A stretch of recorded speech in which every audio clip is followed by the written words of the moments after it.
My name is Ramakrishnan. I am a software engineer. I have two questions for you. The first is, what does Islam say about donating organs after death? Is it okay or is it prohibited? Second question is, what does Islam say about atheists? That's it.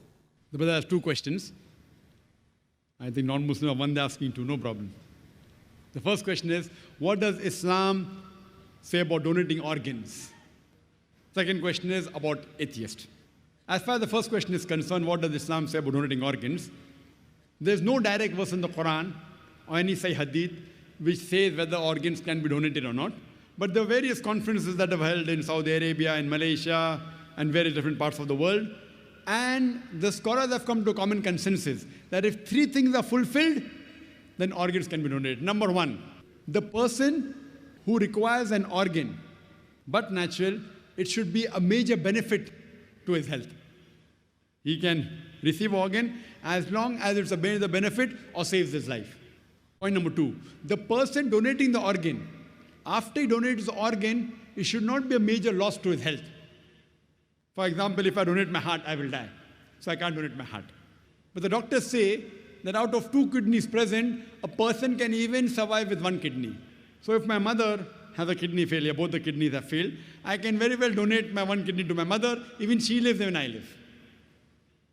But naturally, after a person dies, if he wants to donate any other organ, that is permissible. But if he's alive, he should not donate any part of the body which will cause a major damage to his health or a loss of life.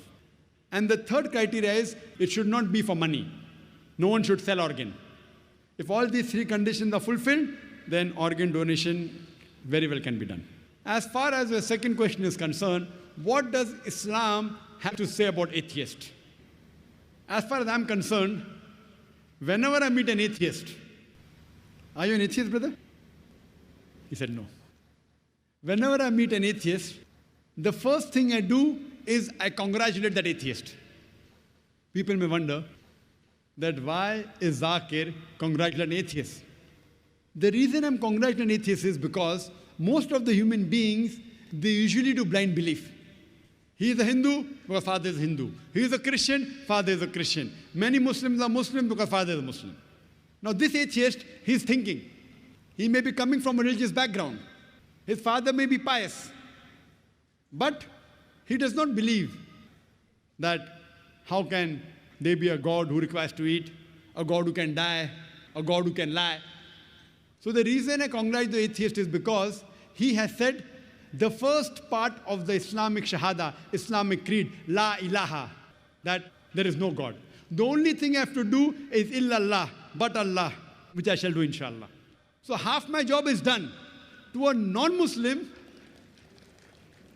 who believes in some other God, first I have to prove to him that the God he's worshipping is wrong. And after I prove to him that the God he's worshipping is wrong, then I have to prove to him about the correct God. Here, the atheist, half my job is done. He already agrees in the first part of the Islamic Shahada, La ilaha, there is no God. The only thing I have to do is illallah, which I shall do inshallah.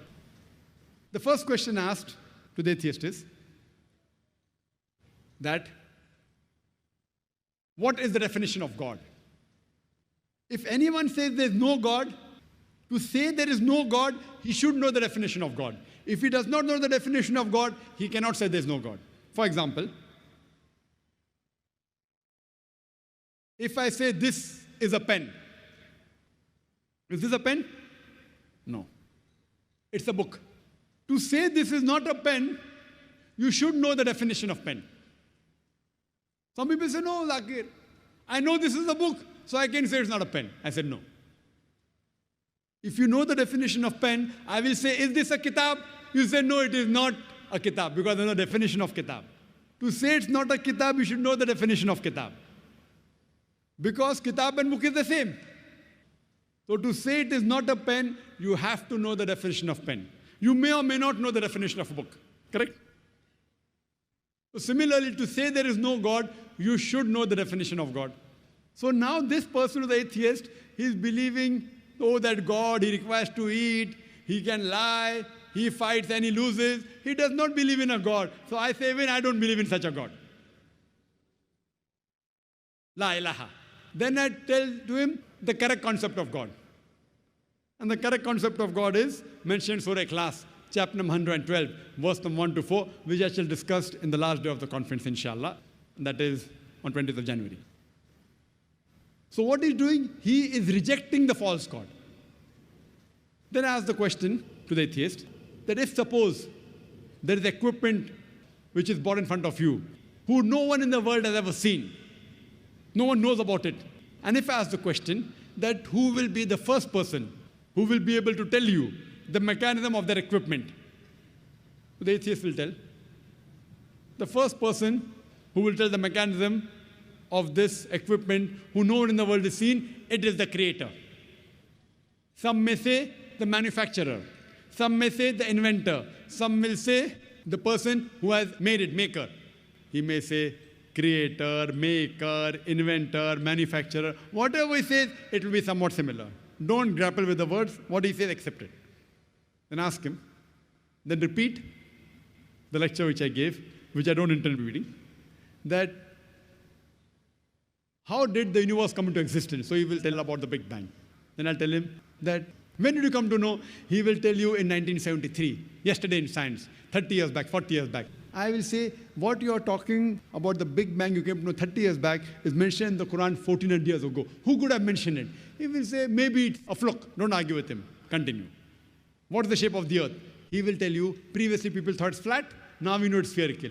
When did you come to know? He will tell you 1577, when Sir Francis Drake sailed around the earth.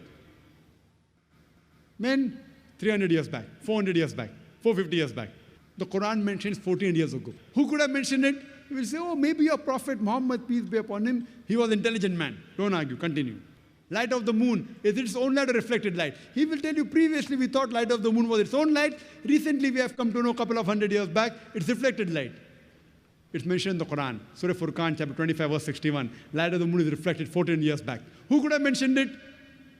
Now we'll pause. Don't wait for the answer. Continue.